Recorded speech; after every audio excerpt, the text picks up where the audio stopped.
নতুন জি ক্যাম সবার মোবাইলে সব মোবাইলে সাপোর্ট দিবে।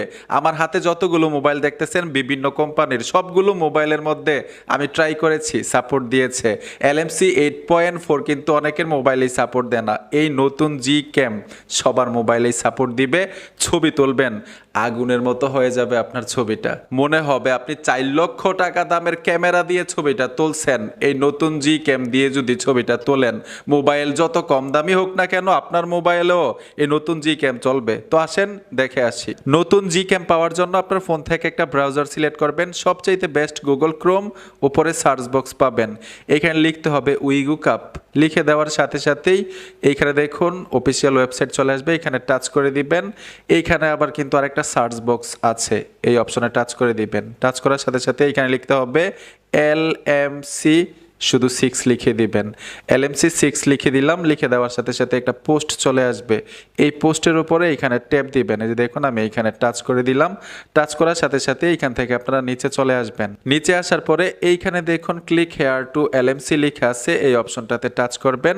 একটা জিমেইল চাইবে, ওকেতে ট্যাপ দিবেন। ট্যাপ দেওয়ার সাথে সাথেই কনফিগ ফাইলগুলো চলে আসবে এবং নতুন জি ক্যামেরাটা এইখানেই আপনারা পাবেন। এইখান থেকে খুব সহজেই সংগ্রহ করতে পারবেন। তো আমি কনফিগ ফাইলগুলো ডাউনলোড করে নিচ্ছি এবং নতুন ক্যামেরাটা ইনস্টল করে নিচ্ছি আমার মোবাইলের মধ্যে। আরেকটা বিষয় অবশ্যই মাথায় রাখবেন, এই কনফিগ ফাইলগুলো কিন্তু ডাউনলোড করতে হবে। এই কনফিগ ফাইলগুলো ছাড়া আপনি ছবি তুলতে পারবেন না মোবাইল দিয়ে। তো আমি এখান থেকে বের হয়ে আসবো, যেহেতু ইনস্টল করেছি অ্যাপ্লিকেশনটা, ওই অ্যাপ্লিকেশনে চলে যাব। অ্যাপ্লিকেশনটার উপর টাচ করার সাথে সাথে কিন্তু অ্যাপ্লিকেশনটা ওপেন হয়ে যাবে। যদি পারমিশন চায় অ্যালাউ করে দিবেন। এই যে দেখুন আমি পারমিশনগুলো অ্যালাউ করে দিচ্ছি। অ্যালাউ করার সাথে সাথেই ওপেন হয়ে যাবে। এইখানে ডান লেখা আছে, ডানে চলে আসবেন। উপর থেকে সেটিংসে আসতে হবে। যে দেখুন আমি সেটিংসে চলে আসলাম। এইখানে মোর সেটিংস লেখা আছে, মোর সেটিংসে চলে আসবেন। একটু নিচে আসতে হবে, এইখানে লেখা আছে কাস্টম ফাইল।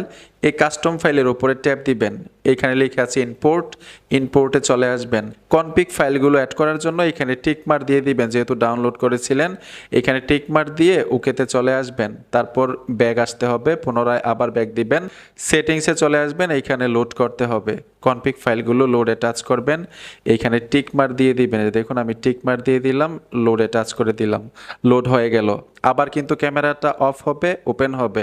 এখন সম্পূর্ণ কাজ শেষ। আপনি যদি উপরে এই আইকনটার উপরে টাচ করেন, টাচ করার সাথে সাথে কনফিগ ফাইলগুলো দেখতে পারবেন। এখন যে কোনো কনফিগ ফাইল অ্যাড করে আপনি ছবি তুলতে পারবেন। আপনি যদি চান সেলফি তুলবেন, এইখানে টাচ করে দিবেন। দেখুন এইখানে ট্যাপ দিয়ে টাচ করার সাথে সাথে এইখানে একটা আইকন আছে, এই আইকনটার উপরে টাচ করার সাথে সাথেই আবার আপনার ফ্রন্ট ক্যামেরা ওপেন হয়ে যাবে। ঠিক এইভাবে কনফিগ ফাইল অ্যাড করার পরে এই যে দেখুন আমি এখানে টাচ করে দিলাম। টাচ করার সাথে সাথে যে কোনো কনফিগ ফাইল অ্যাড করবেন। এখন ছবি তুলবেন, ছবিটা যে দেখবে ভাববে কয়েক লক্ষ টাকা দামের ক্যামেরা দিয়ে আপনি এই ছবিটা তুলছেন। ট্রাই করে দেখেন ভাই ছবি তোলে, ঠিক আছে? তো আশা করি বুঝতে পেরেছেন বন্ধুরা। ভিডিওটা দেখে যদি একটু উপকার হয়ে থাকে অবশ্যই সাথে থাকবেন। দেখা হবে নতুন ভিডিওতে। আল্লাহ হাফেজ।